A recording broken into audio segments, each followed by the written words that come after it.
स्थायी समितीच्या निर्णयामुळे महापालिकेला 12 ते 13 लाखांचा फटका बसला असून तब्बल 30 कोटी रुपयांची मुदत ठेव अधिक व्याजदर देणाऱ्या बँकेत न ठेवता कमी व्याजदर असलेल्या आयसीआयसीआय बँकेत ठेवण्याचा निर्णय घेतल्यामुळे हा फटका बसला असून यामुळे स्थायी समितीच्या कारभारावरच आता प्रश्नचिन्ह निर्माण झालं आहे।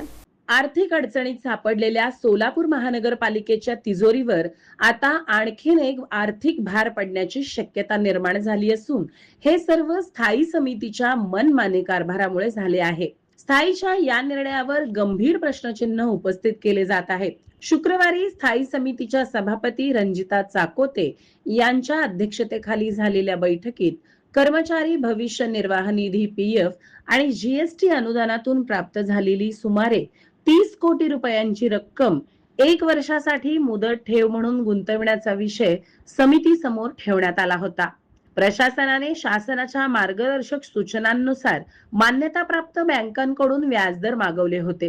त्यामध्ये बंधन बँकेने सर्वाधिक 7% व्याजदर देण्याची तयारी दर्शवली होती, तर आयसीआयसीआय बँकेचा व्याजदर 6.7% होता।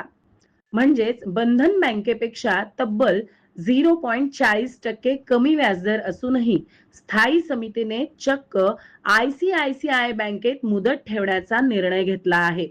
यामुळे एका वर्षाच्या कालावधीत महापालिकेला सुमारे 12 ते 13 लाख रुपयांच्या व्याजाचा संभाव्य तोटा सहन करावा लागणार आहे।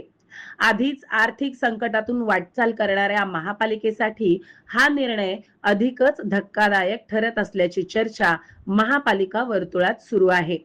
विशेष म्हणजे कर्मचारी भविष्य निर्वाह निधीवरील कर्मचाऱ्यांना देय असलेला व्याजदर सुमारे 7.1% आहे। मात्र महापालिकेला मुदत ठेवीवर फक्त 6.7% व्याज मिळणार असल्याने उर्वरित फरकाची रक्कम महापालिकेलाच स्वतःच्या तिजोरीतून भरावी लागणार आहे। त्यामुळे हा निर्णय आर्थिक दृष्ट्या तोट्याचा आहे। या संपूर्ण प्रकरणात आणखीन एक महत्त्वाचा मुद्दा पुढे येत आहे।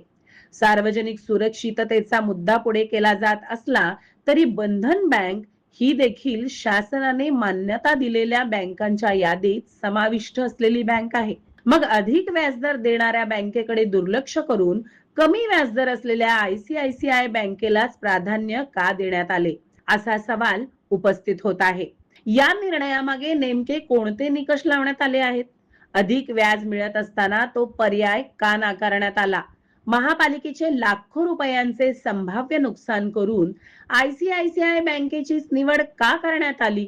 अशा अनेक प्रश्नांची उत्तरे अद्याप मिळालेली नाहीत। महापालिकेचे तब्बल 12 लाखांचे नुकसान होणार आहे हे माहीत असताना स्थायी समितीने महापालिकेचे आर्थिक नुकसान करून आयसीआयसीआय बँकेत पैसे ठेवण्याचा हट्ट कशासाठी केला? आर्थिक नुकसान करून पैसे ठेवण्यापाठीमागचा काय उद्देश आहे? आयसीआयसीआय बद्दल इतका इंटरेस्ट का? यामध्ये अर्थपूर्ण वाटाघाटी तर केल्या नाहीत ना, असा संशयही व्यक्त केला जात आहे। यामुळे स्थायी समितीच्या कारभारावरच आता प्रश्नचिन्ह निर्माण झाले असून आयसीआयसीआय बँकेने स्थायी समितीसोबत आर्थिक बंधन बांधून बंधन बँकेचा पत्ता कट केला का, अशी चर्चाही पालिका वर्तुळात सुरू आहे।